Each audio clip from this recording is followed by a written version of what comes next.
Well,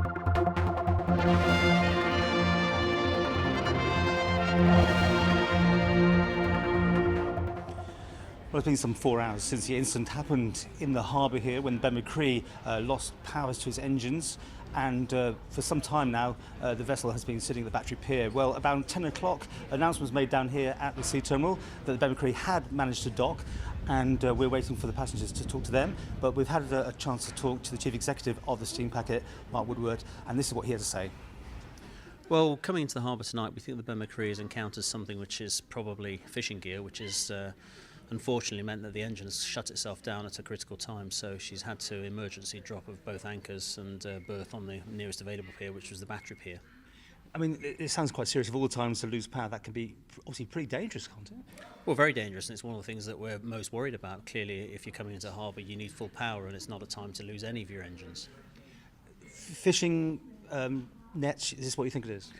The indications are from our chief engineers, obviously, who've been through this before, that all the symptoms suggest that that's the case. We've got some pictures we were shown of sort of it being trapped between the sort of Battery Pier and a fishing vessel. Any comment on that? Well, there was a fishing vessel berthed alongside, but it wasn't trapped as such. Ben-my-Chree wasn't in contact with it. We think it may have briefly touched it, and certainly it seems to have bent some railings, but it certainly wasn't trapped against it at any stage. Can you tell I mean, were the passengers well informed what was going on? Well, certainly we made efforts to make sure that they were well informed, and the master was asked to speak to them on a regular basis, which I believe he did, and we obviously made every effort to make sure that they were fed and watered and were given as much information as possible. Now, there's obviously consequences because you don't obviously have a vessel now to make the return crossings at the moment? No, well, tonight's sailing obviously has been cancelled. The return from Heysham has also been cancelled, but we have made arrangements with hotels at both ends to look after passengers who are not able to travel, so that will hopefully be taken care of seamlessly for them. And we will have to work now on the ship overnight and see what we can come up with in terms of progress on the damaged engine, and hopefully, all being well, we will be in a position then to sail more or less as normal in the morning. I think ideally we'd like to send divers down in daylight to just have another look at what's happening underneath. So if all goes well, I expect that we may sail, but with a delayed sailing. Obviously, if we find something which is more difficult to repair or is more damaged than we think it may be the case, then that may lead to a further delay or even cancellations. But it's too early to speculate at the moment. Finally, is there any lessons you can learn out of this, or is this always going to be a danger with having nets in the water?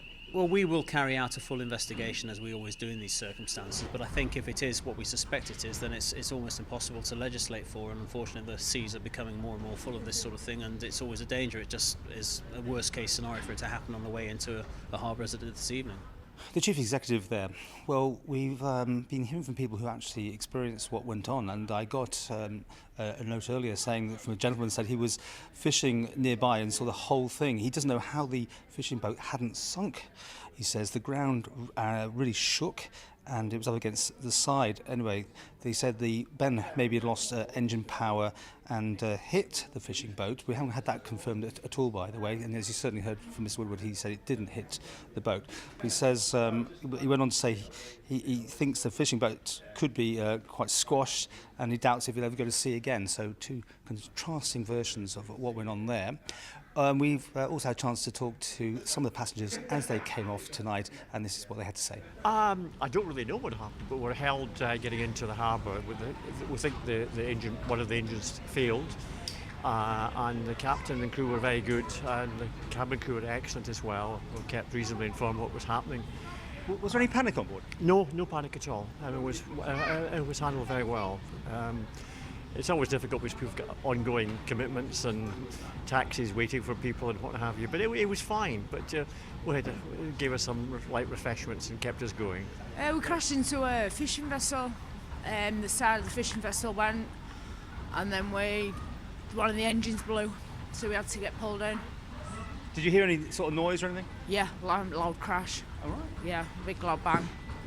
So. Were you worried at all? Very. Very. I went next to the lifeboat.